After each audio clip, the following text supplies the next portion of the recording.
Estamos de vuelta con La Fuente a través de las pantallas de Uchile TV, el 102.5 Radio Universidad de Chile. Recordarles que pueden ser parte de este y de todos nuestros programas a través de redes sociales con @Uchile, @Radio Uchile, también @Uchile TV, nuestro WhatsApp, nuestro número directo con ustedes, más 569 29 74 86 40. Nuestro querido Darko Menantó está muy atento, levanta las manitos ahí, está muy feliz hablando con ustedes. Oye, de acá se ve la ruleta y hay mucha gente participando. Ustedes ya la escuchaban. Presento a quien nos va a acompañar en este segundo blog, que ya la vieron también en pantalla, nuestra querida amiga, colega de Dirección de Comunicaciones de la Universidad, Mari Panchi Maldonado. Mari Panchi, bienvenida. Muchas gracias, Diego. ¿Quiere usted presentar el libro? El libro es un libro muy interesante. Yo me lo querría para leerlo. La verdad, Escritos Feministas, la vigencia del pensamiento de Julieta Kirkwood en Chile actual. Julieta Kirkwood fue una de las impulsoras del movimiento feminista en Chile, quien dedicó su formación y vocación tanto sociológica como politológica para dar contenido al feminismo como concepción de una nueva cultura reestructuradora de una sociedad igualmente nueva. La cartelera que vamos a tener al final del programa tiene que ver también con este lanzamiento, así que muy atentos, especialmente al o el que se gane este libro. Súper, estamos entonces más 569 29 74 86 40, el Instagram también @editorial_universitaria para que también puedan revisar todos sus títulos. Mari Panchi, gente que nos escucha y nos ve, les cuento lo siguiente porque a través del programa transdisciplinario en medio ambiente y el núcleo de investigación en interdisciplina y transdisciplina de la educación superior, la Casa de Bello desarrolla un modelo de gobernanza para potenciar la incidencia pública y optimizar los recursos académicos para responder de forma revolucionaria a los desafíos climáticos del país. Para saber más de esto que les estoy contando, estamos hoy acá en La Fuente con Marco Billy. Él es académico de la Facultad de Agronomía y coordinador académico del programa transdisciplinario en medio ambiente de la Universidad de Chile. Marco, ¿cómo estás? Bienvenido. Muchas gracias, un gusto estar aquí, gracias por invitarme. Gracias a ti. Marco, de hecho, antes de que partiera el programa, estábamos hablando de eso, del cambio climático, del frío extremo que está haciendo acá en Santiago y de las temperaturas extremas que hay en Europa ya, pese a que no están como en el pic del verano, está recién partiendo el verano allá, hay temperaturas extremas que es tan importante es trabajar en el cambio climático que tanto nos está afectando, lo podemos ver en el clima. Bueno, sí, nosotros sabemos que hoy día el tema del cambio climático es uno de los grandes factores que está aumentando la frecuencia, intensidad, severidad y por lo tanto los daños e impactos que tienen todos estos eventos extremos, incluyendo el calor, por supuesto, pero también el frío. Nosotros aquí estamos viviendo lo opuesto, estamos viviendo olas de frío inesperadas, a veces fuera de temporada. Así tenemos exceso de agua, falta de agua al mismo tiempo. Todo, digamos, lo que puede ser extremo se amplifica. Obviamente ahora estamos viviendo también el fenómeno conocido como el Niño, que aumenta más aún, digamos, eso en este periodo, y aumenta el frío, pero también aumenta lo extremo en general. Entonces, ante eso, lo que es necesario es ver cómo podemos estar preparados ante un escenario en que lamentablemente esto se va a hacer cada vez más frecuente y no estamos, la verdad, preparados para este tipo de extremos ni en nuestras ciudades ni en nuestros campos. ¿Y cómo hay que estar preparado, Marco? Bueno, hay muchas cosas que podemos hacer para estar preparados. De partida, a nivel individual, hay muchas cosas que tienen que ver, en este caso, del extremo de calor y frío, digamos, con el aislamiento térmico. Entonces, por ejemplo, muchas de las viviendas en Chile, hoy día tenemos una maravillosa protección contra los terremotos, que nos llega un terremoto grado 10, igual sobrevive la casa, pero te llega menos 2 grados y te mueres de frío, entendiendo que en Siberia el menos 2 grados significa que te tiras de la piscina, ¿no? Entonces, claramente la casa puede estar preparada al frío y puede estar preparada al calor también. Pero mucho de esto todavía no está pasando. Lo mismo vale con los espacios públicos, que están aún menos ajustados. Lo mismo vale con el transporte o con las vías de transporte. Por ejemplo, no sé, lo típico que pasa en Santiago, que llueve 2 gotitas y volvemos al mismo punto. O sea, en Londres llueve todos los días del año. En Italia puede tener una semana de tempesta. Acá llueve 3 horas y se inundó todo lo que se podía inundar. Entonces, obviamente eso no es estar, digamos, preparado a hacer esas situaciones. Y en materia de sequía tenemos lo mismo. ¿Por qué sufrimos tanto la sequía? Porque estamos usando todo el agua y más del agua que tenemos disponible para actividades productivas, para infraestructura, para todo eso, muchas veces sin suficiente eficiencia en el uso de ese recurso, ni en las casas ni en los campos, y por lo tanto después no estamos preparados. Disculpa, Maripanchi, un segundito, que me quedé con la frase que diste de estamos preparados para un terremoto de 10 grados, pero no para soportar menos 2 grados. Porque es importante lo que tú dices, porque es el mismo lugar, digamos, que se habita por la familia, pero que tiene una distancia gravitante. Sí, mira, lo que pasa es que la historia de cómo evolucionan, esto depende mucho de cómo evolucionan las normativas, pero también las percepciones sociales, ¿no? Por ejemplo, nosotros tenemos normativas habilitantes de los terremotos, los sismos en general, incluso los tsunamis, que es muy fuerte en términos de terremotos. Nosotros podemos enseñarle a muchos otros países a partir del avance tecnológico y de la normativa, pero en otras cosas eso no ha pasado. Eso se da con una idea que históricamente nosotros nos imaginamos nuestro país como un país sísmico, un país donde esa es la principal amenaza. Pero si tú miras los datos, hoy día lo que hace más daño y más muerte también ya no son los terremotos. Lo que tiene más daño en términos de infraestructura, en términos de agricultura, son la sequía y los incendios, seguido por la inundación. Los terremotos están bastante más bajos. Entonces, ¿y por qué? Porque hoy día estamos preparados, pero no nos hemos preparado para todo el resto. Y hay una cultura, digamos, que esta cosa pasa, que el clima, bueno, hay que estar así, ¿no? Es lo que va a pasar todos los años, y no tenemos esta idea de que sí nos podemos preparar y podemos predecir muchas veces estos fenómenos. Perfecto. Absolutamente. Marco, ¿en qué consiste, pensando en todos estos desafíos, en qué consiste el trabajo que realiza el programa transdisciplinario de medio ambiente? Sí, mira, el programa nace en 2018 desde una necesidad, que obviamente la universidad ha sido históricamente vinculada a términos ambientales, pero mucho de ese trabajo se hacía desde específicas facultades, desde específicos departamentos, proyectos individuales de profesores. Como cada uno en su nicho. Cada uno en su nicho, correctamente. Y la idea era empezar a tener un espacio que permitiera este diálogo, ¿no? Y de ahí viene la palabra transdisciplinario, que como transciendo, como supero, pero al mismo tiempo integro las disciplinas científicas que nacieron como un espacio para poder indagar y de forma robusta, pero en hacer eso se especializaron hasta demasiado. O sea, es parte de cuando me especializo pierdo de vista el conjunto. Entonces la idea de lo transdisciplinario es tomar lo mejor de esta especialización de la ciencia, pero trascenderla en virtud de generar estos diálogos. Y el programa nace con esa idea y va empezando de a poco a articular, fermentar y coordinar la iniciativa que se hacen en materia de medio ambiente al interior de la universidad dentro de todas sus facultades. Esa es un poco su lógica. Ahora, hoy día el programa está en una etapa bastante de inflexión, debido a que cuando esto se creó en 2018, la universidad era un espacio muy distinto, donde si bien se hablaba de medio ambiente y sustentabilidad, todavía eran términos para muchos nuevos. ¿Ya?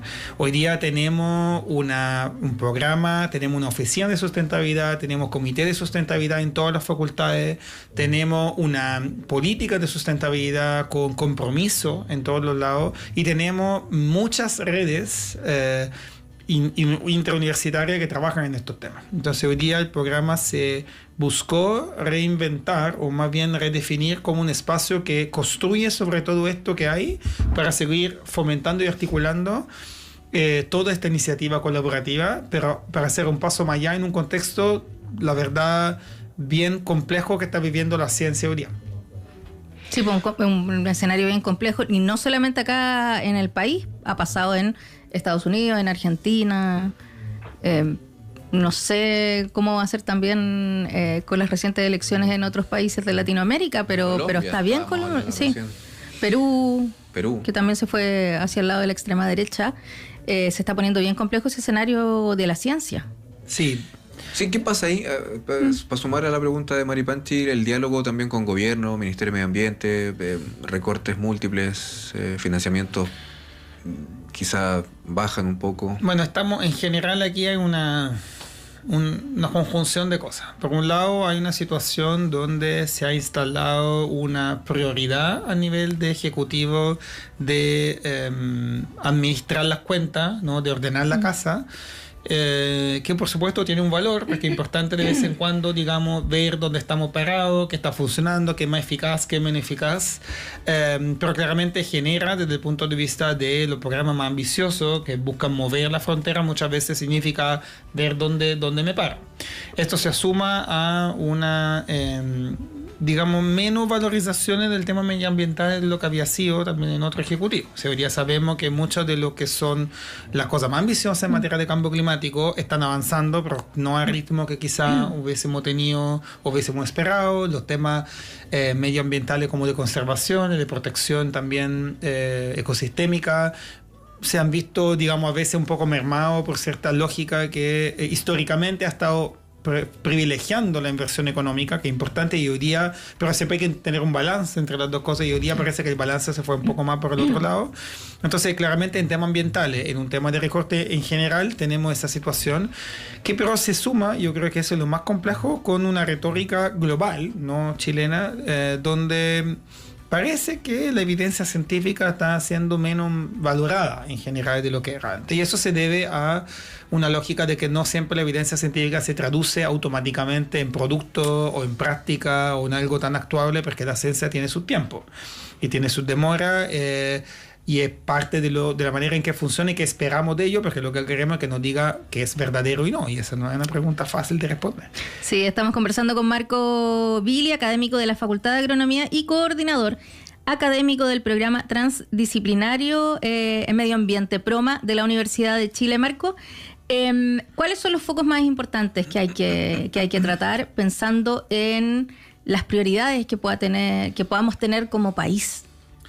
Bueno, pensando como prioridades como país, yo creo que hoy día muchos de los problemas son conocidos. Ese es un buen punto de partida. Por ejemplo, ya no estamos en la situación en que tenemos que hacer grandes diagnósticos, saber dónde nos va a afectar el problema.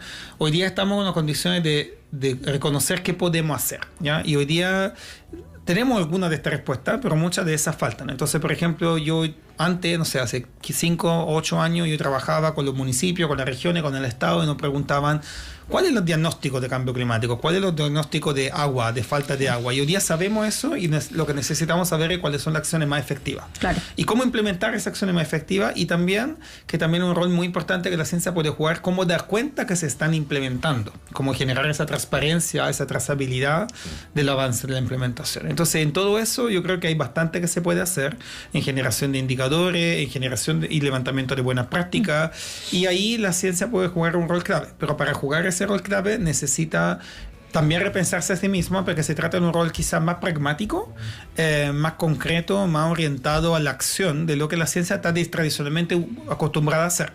La ciencia también se ha acostumbrado a un rol, digamos, donde yo señalizo, estudio y digo, aquí hay un problema, y después las soluciones se harán cargo los políticos. Claro, hoy día se pide a la ciencia ser parte de esta solución. Como de alguna manera ser un puente, estar, participar.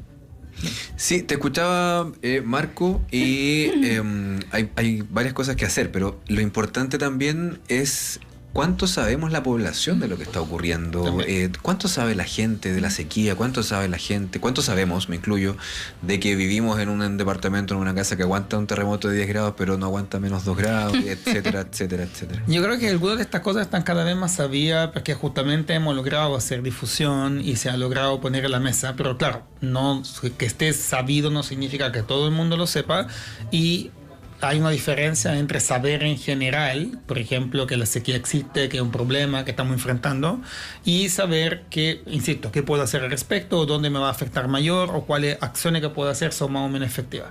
De un trabajo que nosotros hicimos, por ejemplo, en uno de los varios trabajos que se desarrollaron en materia de agua, hemos tenido mucha entrevista, mucho acercamiento a la comunidad, y lo que sabemos, de hecho nos asombramos del nivel de conocimiento tan elevado que hoy día se tiene, y nos asombramos positivamente, porque estos temas son cada vez más entendidos y conocidos. Pero después, cuando ya te vas a lo concreto de cómo superar la brecha, entonces todo se queda en el diagnóstico del problema, ¿ya? Y eso tiene que ver con la gobernanza, eso tiene que ver con el financiamiento, eso tiene que ver con la tecnología, y se identifican, pero ya ahí se empieza a dispersar un poquito la conversación. Y ahí la ciudadanía, ¿cómo puede participar? Porque, claro, en definitiva, están los científicos que te dicen cuál es el problema, cuál es el diagnóstico, qué es lo que nos complica en términos no sé, de agronomía, de crisis hídrica, salud especialmente. Después vienen los políticos, que son los que finalmente pueden tomar decisiones que van en pos de la ciudadanía. Pero ¿qué puede hacer la ciudadanía? Porque a mí me da la sensación de que uno quiere hacer cosas, pero tampoco sabes qué tipo de impacto puede tener. O sea, ¿cuánto ayudará que yo recicle el plástico? También, claro. Sí, y ahí es donde yo hablo un poco del tema de los datos, de la información, porque en realidad sí hay... Por supuesto, hay acciones que se requiere de intervención del Estado. O sea, como si yo tengo que hacer un gran sistema de infraestructura para poder regular el agua o tengo que rediseñar la ciudad entera para poder cambiar los corredores de calor, necesito la intervención del Estado. Pero hay muchas acciones que se hacen en lo local. De hecho, cuando hablamos de adaptación al cambio climático, reducción de riesgo de desastre, sustentabilidad, está muy instalada la idea de que esto tiene que partir de las bases de las comunidades. Y de ahí tiene que ser dirigido, porque hay muchas acciones que se hacen en lo local y que dependen de lo que nosotros podamos hacer como individuos, pero también importantemente como grupo, como comunidades, porque es verdad, no hay mucho que yo pueda hacer individualmente, pero puedo ser parte de otro programa, puedo ser... Y hoy día tenemos un poco una pérdida de estos espacios de comunión, de trabajo en conjunto con la Junta, con las comunidades que antes eran tan ricos y que la verdad son muy importantes de trabajar en común para resolver esos temas. ¿Ya? Y eso es lo que nosotros observamos a veces como un límite, el cada uno encerrarse un poco en su conchita en lugar que tratar de trabajar con lo otro, porque las soluciones requieren ese enfoque. Y probablemente a nosotros como muy santiaguinos nos pasa que vivimos en una burbuja con pocos problemas de temperaturas extremas o con problemas de crisis hídrica. Nosotros no tenemos problema de que nos corten el agua porque no hay. Como si pasa en otras zonas de la región de Valparaíso, de la región de Coquimbo. Y también el teléfono, sumado a eso, que te generan hoy día 18 apps que te reciclan, que te vienen a buscar el reciclaje, y ya se pierde la comunidad, lo que dice Marco. Estamos ya entrando al fin del bloque, nos quedan aún 3 minutos y algunas recomendaciones a propósito de lo que estamos hablando. O sea, lo que quisiera decir es como que la importancia de valorar el trabajo científico, y bueno, la idea de fondo es que para eso también es importante que la academia tome un rol más importante y más fuerte, y ahí viene justamente lo que nos convocaba un poco aquí, que la idea del programa transdisciplinario PROMA lo que hizo fue hoy día juntar el trabajo de las varias redes. Nosotros tenemos 15 redes que han participado de un programa con nosotros para redefinir el modelo para la gobernanza, no solo la gobernanza del país, sino la gobernanza de cómo la universidad se redefine ante eso. Y eso tiene que ver con temas que varían del tema energético, del tema hídrico, del tema ambiental, del tema de regulación y legislación. Y hoy día lo que estamos tratando de hacer es como redefinir esto en pro de productos que realmente lleguen a lo que la persona necesita. Pero para eso necesitamos también que esté como el otro lado, de poder participar, de poder dialogar con las personas, de que haya que se dé la confianza en el trabajo científico, pese a que el trabajo científico a veces es lento y más lento de lo que uno quisiera, y que se dé también el trabajo y eso yo creo que es fundamental, de no dejarse llevar por la rapidez de la información, porque parte del tema científico yo creo que quizá lo que más aprendió con la ciencia es que tú no tienes que confiar en nada de lo que nadie te dice, ni siquiera si es el más experto del tema en el mundo, porque lo que tú tienes que hacer es siempre tomar todo lo que te dicen como una hipótesis que puede ser verdadera o no, y para eso que hago yo, reviso otras hipótesis, reviso otras fuentes. Entonces lo más importante es que siempre nos informemos buscando diferentes fuentes de información. ¿Y dónde la gente puede encontrar información de PROMA? PROMA tiene una página web que se puede buscar buscando Programa de Medio Ambiente Universidad de Chile, y ahí no solo tiene informaciones sobre el programa, sino vamos a tener informaciones sobre las varias redes transdisciplinarias que tiene la universidad y las varias iniciativas que hacen, que hay eventos, hay actividades, hay productos de conocimiento, y muchos son orientados a eso, generar informaciones que sean directamente utilizables. No, es importante quizás para juntas de vecinos o para grupos escolares que quieran participar de alguna iniciativa o buscar alguna iniciativa para ellos mismos y trabajar en comunidad. Correcto. Sí, porque eso yo siento que finalmente también es súper relevante este tejido social que esté comprometido también con estas cruzadas medioambientales. Marco, nos queda poco tiempo, te queremos invitar a que permanezcas estos últimos minutos en el programa, ya estamos terminando. Antes, el sorteo, ¿lo cierro? Ya, cerrado el sorteo para que no siga escribiendo la gente. En breve vamos a conocer a él o la ganadora, pero antes Maripanchi nos va a contar algo importante. Sí, porque junio es el mes del orgullo LGBTIQ+, una oportunidad para seguir construyendo espacios más inclusivos y respetuosos para todas las personas. En la Universidad de Chile contamos con una política de diversidad y disidencias sexuales y de género que promueve la igualdad de derechos y oportunidades y busca eliminar cualquier tipo de violencia y discriminación de género contra personas LGBTIQ+. Además, a través del instructivo Mara Rita, las personas trans y no binarias pueden solicitar el reconocimiento de su nombre social, aunque aún no hayan realizado el cambio de nombre registral. Si quieres conocer los requisitos, documentos y pasos para realizar este trámite, ingresa a uchile.cl/género y comparte esta información con quienes puedan necesitarla, porque conocer tus derechos es el primer paso para ejercerlos. Más información en uchile.cl/género o en el Instagram @digen.uchile. Ahí estaba la mención de la cartelera que nos trae esta semana, Maripanchi. La cartelera tiene que ver, como les comentaba al inicio del programa, con el libro que estamos regalando de Julieta Kirkwood, porque en la librería del GAM, en conjunto con la editorial universitaria, van a realizar un conversatorio en torno al libro Escritos Feministas este jueves 25 de junio a las 6 de la tarde en la librería del GAM, ahí en el Metro Universidad Católica, en la Alameda 227. Van a estar conversando acerca de este libro desde la sociología y la ciencia política, cómo contribuyó, Kirkwood, al desarrollo del feminismo, al desarrollo cultural y social del feminismo acá en nuestro país. Están todos invitados, por supuesto. Hay un enlace, no se ve ahí el QR, pero ustedes, como siempre, pueden entrar a agenda, a uchile.cl/agenda, y se pueden inscribir para participar en este conversatorio, donde va a estar Natalia Cisternas, que es doctora en literatura, y Romina Pistachio, también doctora en literatura, conversando acerca de escritos feministas de Julieta Kirkwood. Ahí está entonces, jueves 25, 18 horas. Sí, pasamos entonces rápidamente a Higgs. ¿Estás listo? ¿Estás listo? Está atento. La semana pasada le pedía... Ya, estamos viendo la ruleta. Vamos a conocer a él o la ganadora. Gracias a toda la gente que participó desde ya en el sorteo de escritos feministas. Tenemos una tradición, Marco, que levantamos las manitos la gente acá en el estudio, y a la cuenta de 3 las bajamos para que gire la ruleta. 1, 2 y 3. Sí, gira entonces, ¿viste? Esto es televisión. Sí, bueno, yo espero que él o la que se gane el libro vaya el jueves a la presentación y al conversatorio. Que se lo lea de aquí al jueves rápidamente y vaya al conversatorio. Paula Sierra Alta, entonces es la ganadora. Felicidades, Paula. Darko Menantó va a estar en contacto contigo para coordinar su entrega. Marco Billy está bien dicho, ¿no? Marco Billy, académico de la Facultad de Agronomía y coordinador académico del programa transdisciplinario en Medio Ambiente de la Universidad de Chile. Muchas gracias por haber estado con nosotros. Muchas gracias a ustedes. Gracias, Maripanchi. Muchísimas gracias. Nos vemos mañana. Nuevamente acá en La Fuente.